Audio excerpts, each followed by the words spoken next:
முருகப்பெருமானை பற்றி இலக்கியங்களில் கூறப்படுவது வேத உரை மற்றும் இதிகாசங்கள். வேத நூல்களில் கார்த்திகேயர் என்று விளக்கப்படும் பண்டைய குறிப்புகள் உள்ளன. உதாரணமாக, குமாரா என்ற சொல் ரிக்வேதம் பாடல் 5:2 உள்ளது. இவை கந்தனுடன் தொடர்புடைய ஒரு பிரகாசமான நிறமுள்ள சிறுவன் ஆயுதங்கள் மற்றும் பிற உருவங்களை வீசுவதை சித்தரிக்கின்றது.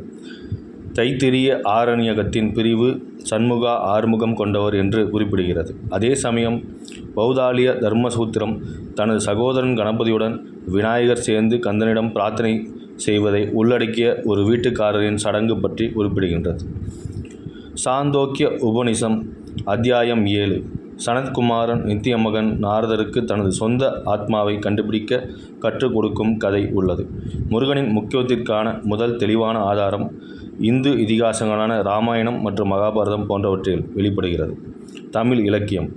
பழங்கால நூல்களில் ஒன்றான தொல்காப்பியம் சேயோன் சிவப்பு என குறிப்பிடுவது முருகனுடன் அடையாளப்படுத்தப்பட்டுள்ளது.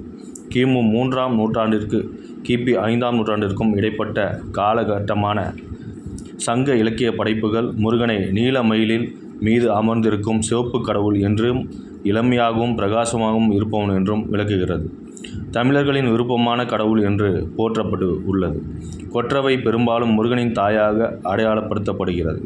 சங்ககால இலக்கியமான திருமுருகாற்றுப்படை முருகப்பெருமானை பாட்டுடை தலைவனாக கொண்டு அவனது 6 படை வீடுகளையும் பாடும் காவியமாகவும், முருகனுக்கு அர்ப்பணிக்கப்பட்ட பழங்கால தமிழ் காவியமான இதில் அவர் முருகு என்று அழைக்கப்படுகிறார்.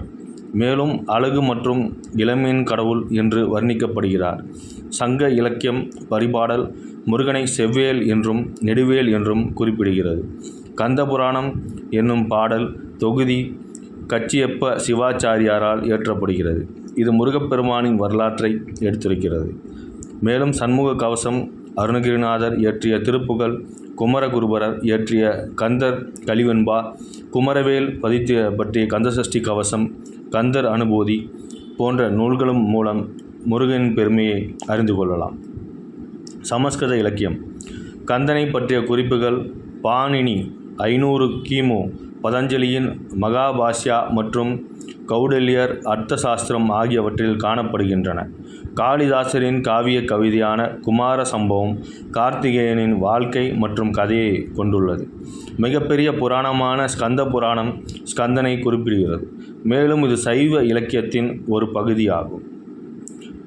தொடர்பான புராணங்களை விட மற்ற இந்த உரையில் அதிகமாக அவர் குறிப்பிடப்படுகிறார். இதுவே முருகப்பெருமானின் இலக்கியங்களுக்கு தொடர்புடைய கருத்துக்களாகும்.